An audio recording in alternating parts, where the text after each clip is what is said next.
있기도 하고 날수로 하면 10월 초에 있기도 하다. 2015년 이스라엘의 나팔절은 한국 시간으로 양력 9월 13일 자정부터 15일 자정까지이다. 2015년은 마지막 테트라가 끝나가는 해이다. 이스라엘의 7년 주기인 7번째 안식년도 끝나가는 해이다. 또한 예수님 죽으신 후 40번째가 되는 희년이다. 출애굽 후 70번째 대희년이 시작되는 해이다. 홀로코스트 유대인 학살의 70주년 되는 해이기도 하며 유엔 창립 70주년의 해이기도 하다. 다니엘 70일의 마지막 한 일회가 시작될 수 있는 해이다. 2015년 나팔절은 9월 14일이고 속죄절은 9월 23일이며 초막절 즉 수장절은 9월 28일에서 2015년 10월 4일이다. 2015년은 일루미나티 해인 청마의 해이며 하나님이 이스라엘을 위해 일하심을 알리는 테트라드가 있다.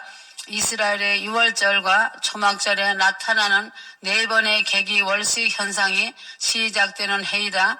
그러므로 휴거자들은 더욱더 깨어서 회개하며 자신을 돌아보고 하나님만 바라보아야 한다. 가정이 천국을 이루고 각자 맡은 자리에서 충성하며 서로 사랑하고 교제하여야 한다. 고린도전서 15장 51절에 나오는 마지막 나팔은 데살로니가 전서 4장 16절에 하나님의 나팔로서 고린도 교회 성도들이 나팔절에 불려지는 마지막 나팔인 것을 모두 잘 알고 있었다. 마지막 나팔이 불려지는 그 순간에 영광스러운 휴거를 사모하고 기대하여라.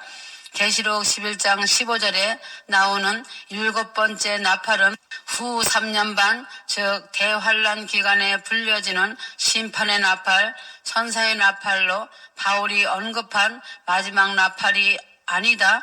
계시록 나팔은 사도 바울이 고린도 전서를 쓴 후 40년이 지나서 나온 나팔이기에 마지막 나팔이 될 수 없다.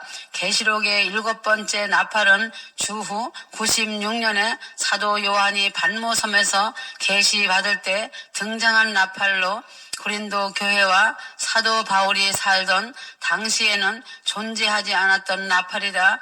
그들은 그 나팔을 알지 못했다는 것이다. 휴거될 신부들은 좌로나 우로나 치우치지 말고 미혹을 조심하여 철저히 회개하여 신부 단장을 잘 해야 한다. 오직 하나님만 사랑하고 의지하며 신뢰해야 한다. 인간은 신이 될 수 없다. 인간은 죄인이다. 직분을 자랑하지 마라. 세워질 때 회개하며 낮아지는 자들이 하나님의 은혜를 입는 자이다. 휴거를 사모해도 신부 단장하지 못하면 남겨진다. 휴거는 징조와 시기를 안다고 해서 되는 것도 아니다. 아무 준비 없이 휴거를 사모한다고 해서 되는 것도 아니다. 깨어서 영적으로 준비하지 않으면 안 되는 것이다. 생명의 근원이신 하나님을 자신의 생명보다 더 사랑하고 가정을 잘 섬기고 사랑하며 이웃을 사랑하는 것이다.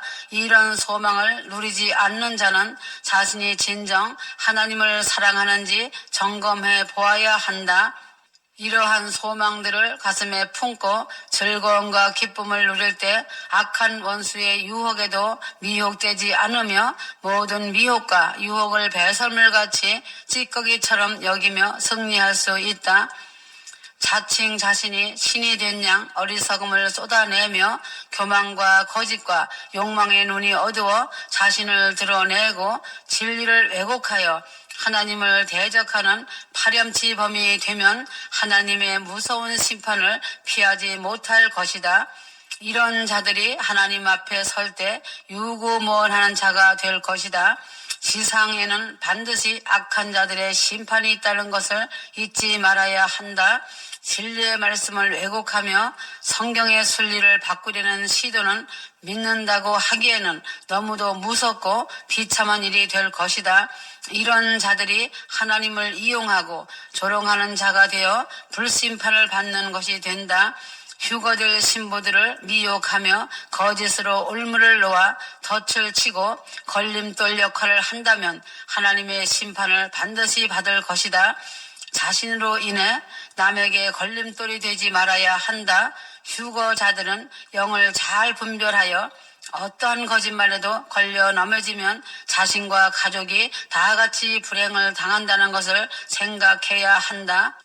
이스라엘이 예수님을 영접할 마지막 시대라서 법궤가 발견되었다.